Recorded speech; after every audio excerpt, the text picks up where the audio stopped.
अरे कौन मेरी धीर धरेगा, है दुख की मेरी कहानी।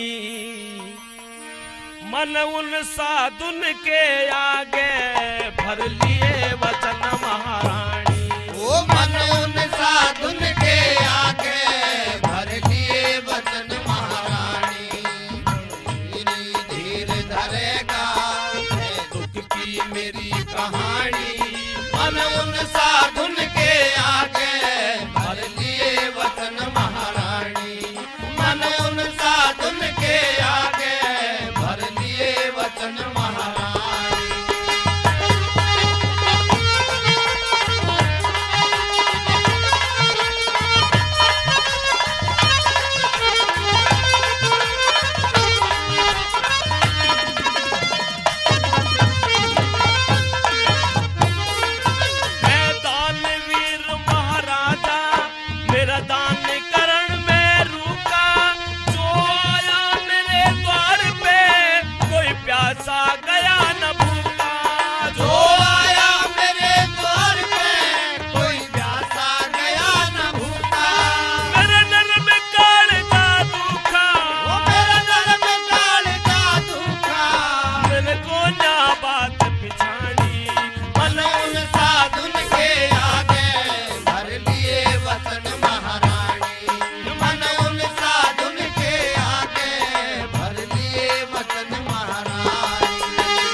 मेरे पत्थर पड़े अकल पे, मैं भूल में धोखा खा